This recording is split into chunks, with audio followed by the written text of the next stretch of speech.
दोस्तों, हम सभी रोज सुबह उठते हैं, नहाते हैं, धोते हैं, अपना ब्रेकफास्ट करते हैं और अपने अपने काम पर निकल जाते हैं। बाहर की दुनिया में जाने पर हमें कई तरह के जानवर मिलते हैं, डॉग, कैट, काऊ, बर्ड्स। और अगर आप किसी जंगली इलाके में रहते हैं तो आपको शेर, चीता, भालू और डायनासोर जैसे जानवर देखने को मिल जाएंगे। हाँ, हमें पता है हमने डायनासोर बोला है, और वो भी हमने बिल्कुल भी अपनी पिछली वीडियो की तरह सेंटीमीटर को मीटर बोलने की गलती की तरह नहीं बोला है, क्योंकि आने वाले समय में आपको डायनासोर देखने को मिल सकते हैं, क्योंकि अब उनकी वापसी की तैयारियां हो रही है। और वो कैसे और कब आएंगे, इस चीज को जानने के लिए आप हमारी इस वीडियो को लास्ट तक जरूर देखिए, जिसे देखने के बाद आप पक्का हैरान हो जाएंगे। यूं तो डायनासोर हमारी दुनिया से करोड़ों साल पहले चले गए थे और इनका 21वीं सदी में पाया जाना आपको बिल्कुल भी नामुमकिन लगता होगा। लेकिन दोस्तों, हमें आपको ये बताने की बिल्कुल भी जरूरत नहीं है कि विज्ञान ने बहुत तरक्की कर ली है। ऐसे में ये बात भले ही हैरान करने वाली है, लेकिन हम आपको बता दें कि डायनासोर को इस समय जिंदा कर पाना काफी हद तक मुमकिन है। यहाँ तक कि वैज्ञानिक इसके ऊपर सीरियस लेवल पर काम भी शुरू कर चुके हैं। ऐसे में हम ये कह सकते हैं कि साल 2050 के अंदर डायनासोर्स को वापस से देख पाना संभव हो सकता है। हमें पता है आप यही सोच रहे हैं कि एक मर चुके जीव को वापस से जिंदा करना कहाँ का विज्ञान है। दोस्तों, हम आपको बता दें कुछ चीजें वाकई मुमकिन है, और डायनासोर को फिर से जीवित करने के लिए हमें उनका डीएनए चाहिए होगा। क्योंकि दोस्तों, डायनासोर हमारी धरती से करीब 6.5 करोड़ साल पहले पूरी तरह से विलुप्त हुए थे। ऐसे में समय में इतने पीछे जाकर उनका डीएनए ला पाना तो नामुमकिन है। इसलिए हमें ऐसे जानवरों की जरूरत होगी जो दिखने में डायनासोर की तरह हो। अब जब हमने डायनासोर बोला है तो आपके दिमाग में मगरमच्छ या फिर कोमोडो ड्रैगन जैसे जीव आ रहे होंगे, पर हम आपको बता दें ये दोनों ही जानवर डायनासोर को वापस लाने में कुछ नहीं कर पाएंगे, क्योंकि वैज्ञानिक जिस जानवर के डीएनए से डायनासोर को वापस लाएंगे वो महज एक पक्षी है। जी हाँ, आपने बिल्कुल सही सुना। लाखों करोड़ों सालों के दौरान जो जानवरों में एवोल्यूशन होता है, उसी तरह डायनासोर अपने आप को समय के साथ जिंदा रखने के लिए एवोल्यूशन करते आए, और इसी दौरान डायनासोर का हाथ पक्षी के पर में बदल गया। इसी के साथ ही इनके जबड़े पंछी की चोंच में बदलने लगे। इन बातों पर आप लोगों को विश्वास नहीं हो रहा हो तो दोस्तों, चलिए हम आपको ऐसी चीजें दिखाते हैं जो आपको और ज्यादा हैरान कर देंगी। ये है आज के समय के पेलिकन्स पक्षी, जिनकी चोंच बिल्कुल टेरासोर्स डायनासोर जैसी दिखती है। तो वहीं दूसरी तरफ ऑस्ट्रिच के शरीर का पैटर्न भी डायनासोर जैसा ही है। पर दोस्तों, जुरासिक पार्क सीरीज में काम कर चुके मशहूर पैलिएंटोलॉजिस्ट जैक हार्नर के मुताबिक डायनासोर को जिंदा करने के लिए सबसे सही बर्ड है चिकन, क्योंकि चिकन से बनने वाले डायनासोर को चिकेनोसोरस कहा जाएगा।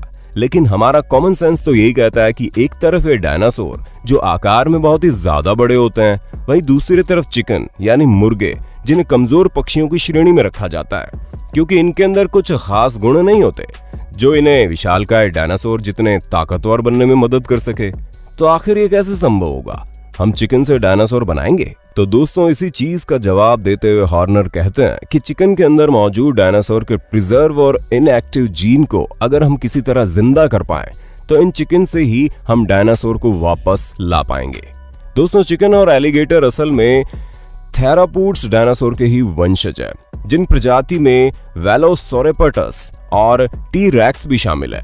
अब यहाँ पर जो सबसे बड़ी दिक्कत है वो ये कि इन चिकन्स को डायनासोर में कन्वर्ट करने के लिए 3 जेनेटिक इंजीनियर की प्रॉब्लम्स को सॉल्व करना पड़ेगा, जो कि एक लंबी पूंछ, दूसरा है बिना चोंच वाला मुंह जिसमें खतरनाक और नुकीले दांत होने चाहिए, और तीसरा जो सबसे अहम है वो ये कि पंख के बदले हाथ, उंगली और नाखून। बस अगर ये 3 प्रॉब्लम सॉल्व हो गई तो ज्यादा देर नहीं कि साल 2050 के अंत तक हम डायनासोर को जिंदा देख सकेंगे। दोस्तों, अगर डायनासोर हमारी पृथ्वी पर जैसे तैसे आ गए तो हमें क्या क्या बदलाव देखने को मिलेंगे, चलिए इस बारे में भी जान लेते हैं। वैसे अभी इस जीव को एक हाइपोथेटिकल सिचुएशन मानकर चलते हैं। तो दोस्तों, इन डायनासोर्स के जिंदा होने के बाद वही होगा जो डायनासोर्स की मूवी में हुआ था, मतलब कि एक सचमुच जुरासिक पार्क खुलेगा, और जिस तरह हम चिड़ियाघरों में घूमने के लिए जाते हैं उसी तरह हम इन जुरासिक पार्क में जाएंगे। और ऐसा भी संभव है कि इनमें से कुछ डायनासोर्स को एग्रीकल्चर यानी कि खेती में इस्तेमाल किया जाए,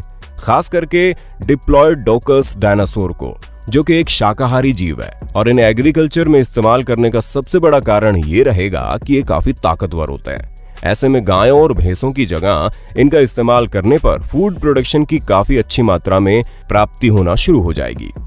पर बात आती है कि हम उन डायनासोर्स का क्या करेंगे जो मांसाहारी है, जो न सिर्फ दूसरे जानवरों के लिए बल्कि हम इंसानों के लिए भी खतरा बन सकते हैं। तो दोस्तों, ऐसे में हमें उन डायनासोर्स को हमारे इकोसिस्टम में बहुत संभाल कर रखना होगा, वरना एक खतरनाक डायनासोर किसी भी जीव को जिंदा नहीं छोड़ेंगे और हमारा फूड चेन पूरी तरह से बिगड़ जाएगा। पर दोस्तों, अगर हम डायनासोर की बात करें जिनमें प्लेसियोसोरस जैसे डायनासोर आते हैं, तो ये आराम से समुद्र के अंदर रह सकते हैं। पर सबसे बड़ी दिक्कत ये होगी कि इन एक्वाटिक एनिमल की भूख काफी ज्यादा होती है। ऐसे में समुद्र की मछलियां और बाकी छोटे मोटे जीव काफी भारी तादाद में कम होने लगेंगे।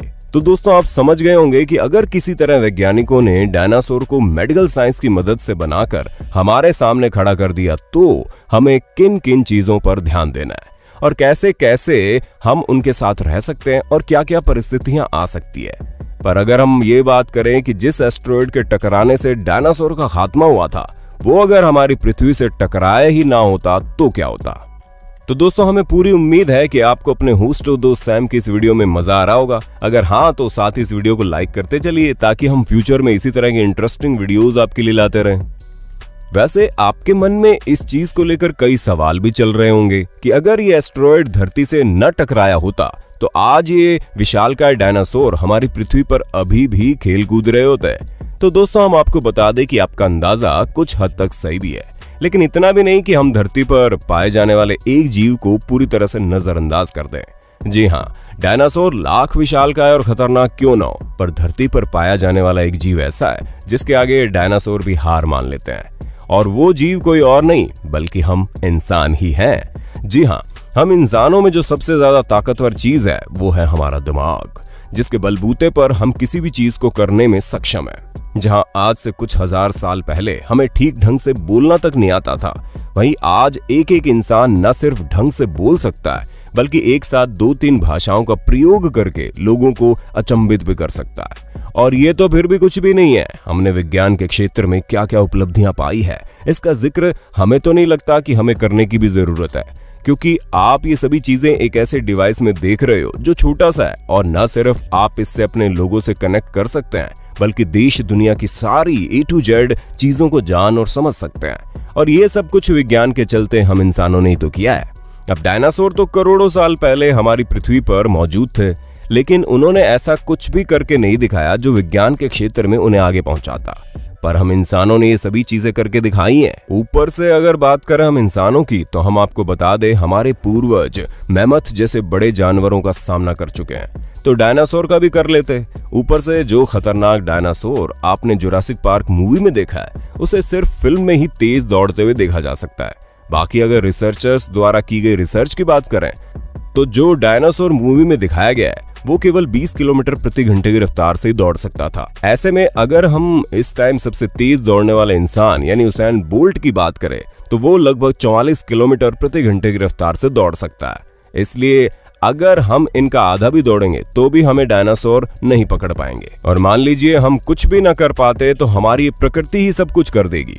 जिस तरह से प्रकृति ने हम लोगों को घुटनों पर लाकर खड़ा कर दिया है, ठीक उसी तरह एवोल्यूशन के चलते डायनासोर का साइज भी छोटा हो जाता, जिसका सबसे बड़ा उदाहरण यह है कि पहले के समय में हम इंसान भी काफी ज्यादा बड़े कद के हुआ करते थे, जिसका सबूत समय समय पर मिलता रहा है और हमने अपनी वीडियोस के माध्यम से आपको उनके बारे में भी बताया है। लेकिन समय बीतता गया और एवोल्यूशन के चलते हमारा शारीरिक आकार छोटा होता चला गया।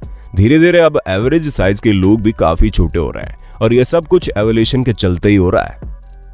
इसलिए जो विशालकाय डायनासोर धरती पर मौजूद थे, उनके पास खाने के लिए खाना भी नसीब नहीं होता, इसलिए वो भूख से ही मर जाते। पर दोस्तों, समय के साथ सभी जीव विलुप्त हो जाएंगे ये भी सही नहीं है, क्योंकि धरती पर ऐसे बहुत से जीव हैं जो कई करोड़ों सालों से हमारी धरती पर सरवाइव कर रहे हैं। लेकिन अगर उस समय के डायनासोर अब जीवित होते तो आकार में काफी छोटे होते और हाथी जैसे जीवों की तरह ही वो हमारे द्वारा किसी न किसी जुरासिक पार्क में लोगों को एंटरटेनमेंट करने के लिए मौजूद होते, या फिर जंगलों में अपना आतंक फैलाते, पर इतना न फैला पाते कि हम मनुष्यों को उनसे हार ही माननी पड़ती।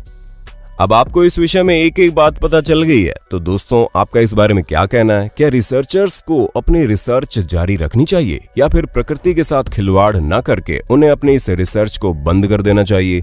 क्योंकि इस चीज से जुड़ी एक एक बात हमने आप तक पहुंचा दी है। हमारा तो मानना है कि जो चीज जैसे चल रही है उसे वैसे ही चलने देना चाहिए और नए खतरनाक जानवरों को हमारे बीच लाकर बाकी जानवरों और हम इंसानों के लिए खतरा पैदा नहीं करना चाहिए।